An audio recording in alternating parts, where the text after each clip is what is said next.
Imaginez un peu, un livre, sans aucun marketing, sans grand éditeur derrière, qui commence sa vie dans le coffre d'une voiture et qui devient, comme par magie, l'un des plus gros succès littéraires du XXe siècle.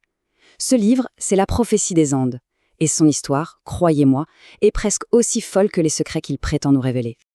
Les chiffres donnent le vertige, hein. Plus de 20 millions d'exemplaires vendus dans le monde, des traductions dans plus de 30 langues. C'est énorme. Mais le plus incroyable, ce n'est pas le nombre, c'est la façon dont c'est arrivé. Oubliez les lancements en grande pompe. L'auteur, James Redfield, a démarré ce phénomène planétaire, oui, depuis le coffre de sa voiture. Du coup, la question est inévitable. Comment est-ce possible? Comment un livre autopublié, sans la moindre pub, a pu se répandre comme une traînée de poudre et toucher des millions de gens? Qu'est-ce qu'il y avait dans ces pages pour que ça résonne aussi fort à ce moment-là? Eh bien, c'est exactement ce qu'on va décortiquer ensemble. Pour y voir plus clair, voilà notre parcours. On va d'abord s'intéresser à son succès complètement fou. Ensuite, on plongera au cœur du message, ces fameuses 9 révélations. On regardera aussi pourquoi l'époque était parfaite pour ça, sans oublier bien sûr les critiques et les controverses. Et on terminera sur ce que ce livre nous a vraiment laissé. Alors, pour comprendre l'œuvre, il faut d'abord jeter un œil à son créateur. James Redfield, ce n'était pas un romancier professionnel, pas du tout. C'était un psychothérapeute qui bossait avec des ados, et il était passionné par tout ce qui touche au développement personnel. C'est de là, de ce mélange entre son travail et son intérêt pour la spiritualité et l'ésotérisme, qui est né La prophétie des Andes, un texte qu'il a écrit à la base sans autre ambition que de le partager autour de lui. Alors, c'est quoi le secret de cette ascension fulgurante? Eh bien, il n'y a pas eu de plan média, pas de budget pub, juste la force la plus simple et la plus puissante du monde, le bouche à oreille. Chaque personne qui lisait le livre et qui était touchée devenait une sorte d'ambassadeur, le prêtait, l'offrait, le recommandait. C'était une vraie vague virale, bien avant qu'on ait les réseaux sociaux pour ça.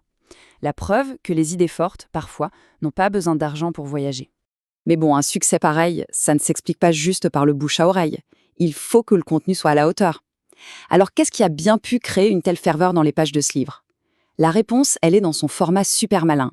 Ce n'est pas un essai un peu lourd, non, c'est un roman d'aventure, une quête, qui distille son message spirituel au fil du suspense.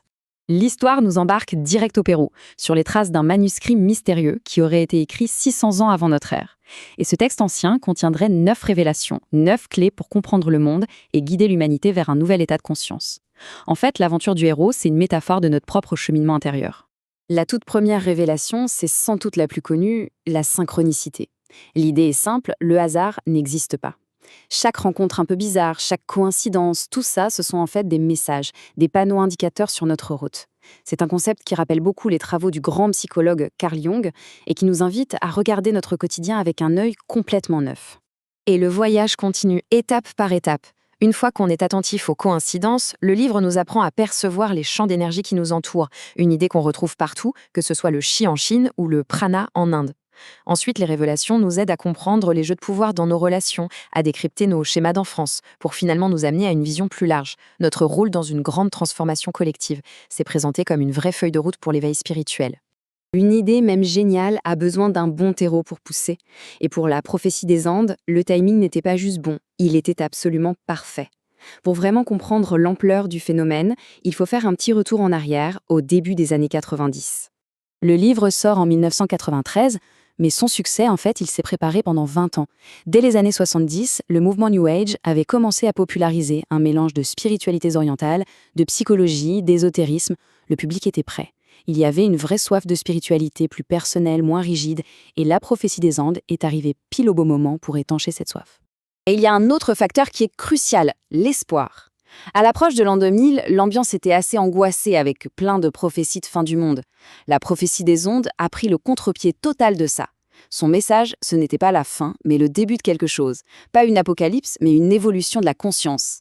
Et cet optimisme, c'était une vraie bouffée d'air frais. Évidemment, un phénomène d'une telle ampleur, ça ne vient jamais sans son lot de critiques et de controverses.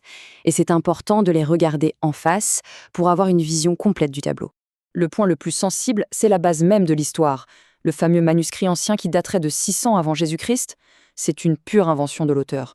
Les historiens sont très clairs là-dessus. On n'a jamais rien trouvé de tel dans les Andes. En réalité, les cités du livre piochent bien plus dans l'ésotérisme occidental que dans les véritables traditions andines.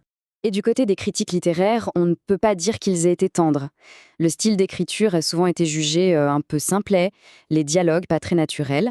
Beaucoup ont dit que c'était un produit commercial très malin, déguisé en révélation.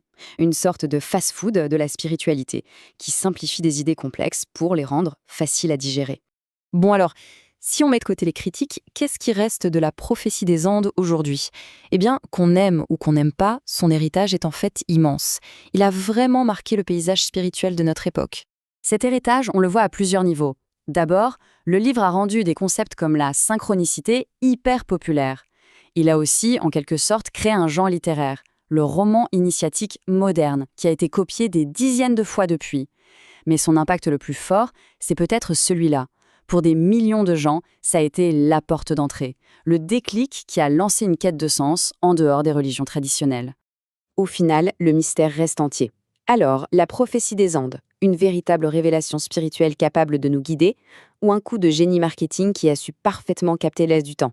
Le débat reste ouvert, et la réponse, au fond, elle appartient à chaque personne qui entoure les pages.